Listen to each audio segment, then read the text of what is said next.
2 minute का समय महाकुंभ हादसे का शिकार लोगों की आत्मा की शांति के लिए खड़े होकर के मौन रखना चाहूंगा।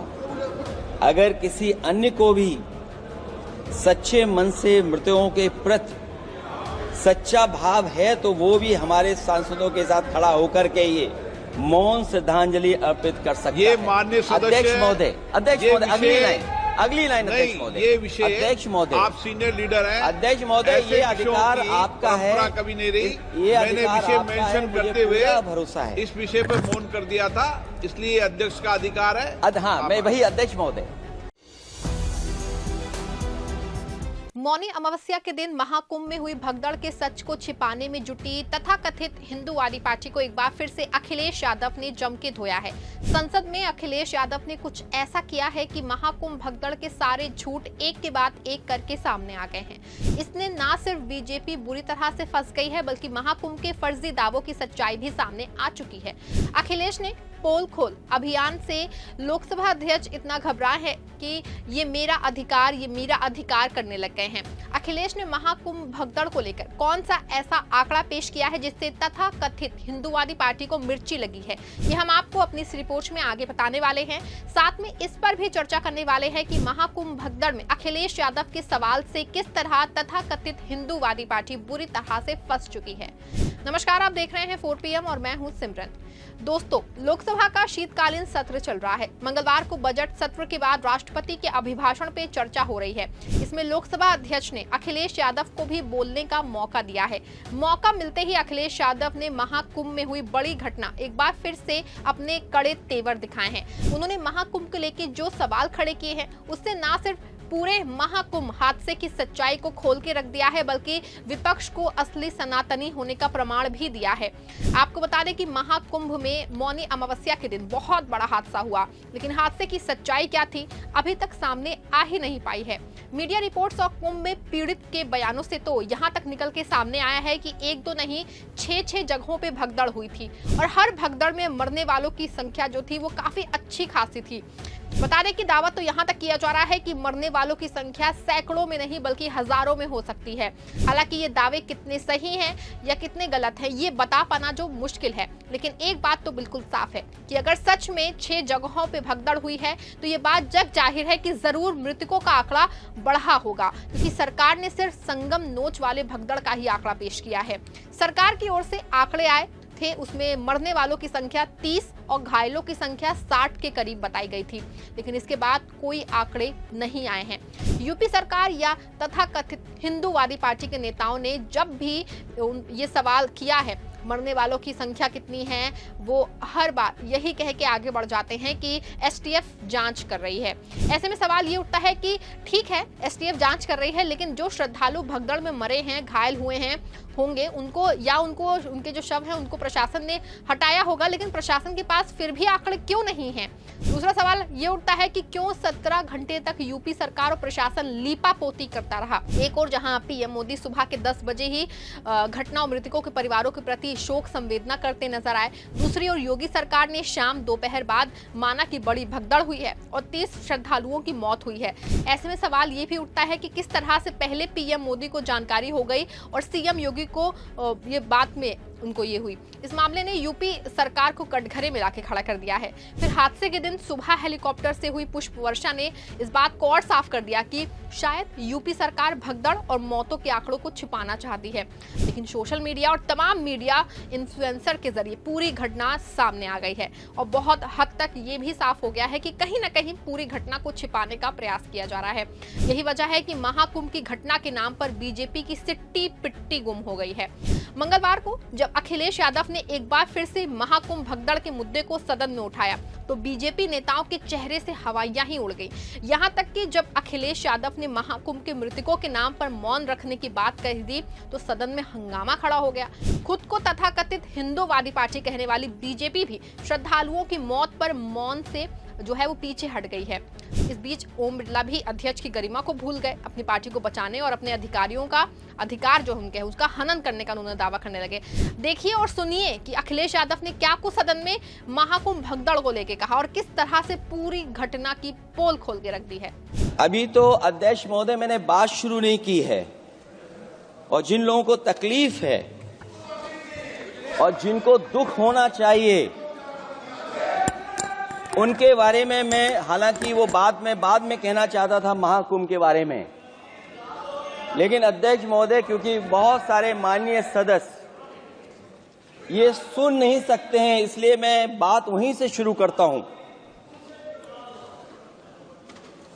आप देश के परम अभिभावक होने के नाते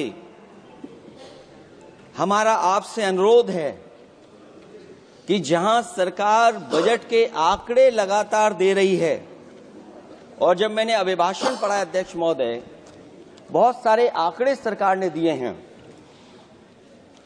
आंकड़े देने से पहले महाकुंभ में मरने वालों के आंकड़े भी दे दें। महाकुंभ की व्यवस्था के बारे में स्पष्टीकरण देने के लिए मेरी मांग है अध्यक्ष महोदय, सर्वदलीय बैठक बुलाई जानी चाहिए। महाकुंभ आपदा प्रबंधन व खोया पाया केंद्र की जिम्मेदारी सेना को दी जाए। महाकुंभ हादसे के शिकार लोगों की मृत्यु, घायलों का इलाज, दवाइयों, डॉक्टर, भोजन पानी, परिवहन की उपलब्धता का आंकड़ा संसद में पेश किया जाए। महाकुंभ हादसे के लिए जिम्मेदार लोगों पर, महाकुंभ हादसे के लिए जिम्मेदार लोगों पर घोर दंडात्मक कार्रवाई हो। जिन्होंने सच छिपाया है उनको दंडित किया जाए। अध्यक्ष महोदय, हम डबल इंजन की सरकार से पूछते हैं, अगर अपराध बोध नहीं था तो आंकड़े दबाए, छिपाए और मिटाए क्यों गए हैं? सच छिपाना और मिटाना भी तो अपराध है। इसका दंड कौन भुगतेगा अध्यक्ष महोदय? जहां इंतजाम होना चाहिए था वहां प्रचार हो रहा था। एक धार्मिक समागम में डबल इंजन का राजनीतिक प्रचार अशोभनीय है, निंदनीय है। इतने बड़े हादसे के बाद कम से कम अब तो वो होर्डिंग उतरवा देना चाहिए। और इससे ऊपर ये बात जो वहां पर और हुई, अध्यक्ष महोदय, जब ये जानकारी हो गई कि कुछ लोगों की जान चली गई, लाशें हैं जो मोर्चरी में पड़ी हैं, अस्पताल में पड़ी हैं, उसके बाद सोचिए सरकार क्या कर रही है। अपने सरकारी हेलीकॉप्टर में फूड भर करके फूलों को डालने का काम किया। सोचिए, ये हमारी कहां की सनातनी परंपरा है? मैं जानना चाहूंगा, सदन के माध्यम से हमारे माननीय सदस्य बताएं कि जहां लाशें पड़ी रही हों, न जाने कितनी चप्पलें पड़ी थीं, न जाने कितनी चप्पलें पड़ी थीं, न जाने कितने कपड़े पड़े थे, महिलाओं की साड़ियां थी, कपड़े थे, लेकिन उनको कैसे उठाया गया? उन सबको उठाया गया जेसीबी मशीन से, ट्रैक्टर की ट्रॉली से।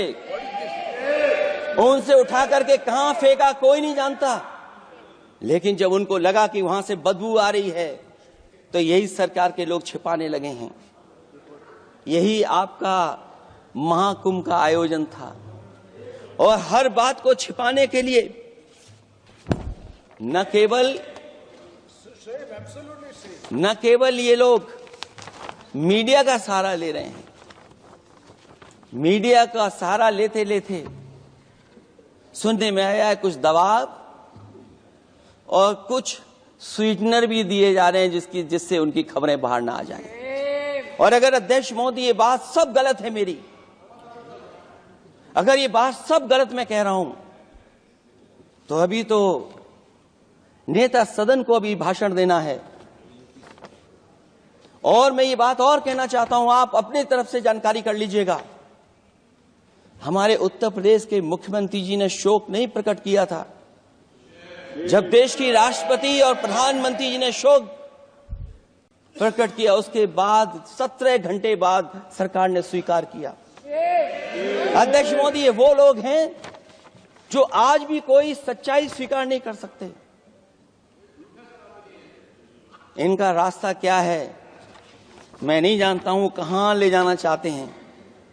लेकिन जब अध्यक्ष महोदय मैंने अभिभाषण पढ़ा है, राष्ट्रपति महोदया का, तो वही पुरानी बातें कि बाहर अध्यक्ष महोदय ये कहा गया कि 144 वर्ष के बाद ये हो रहा है।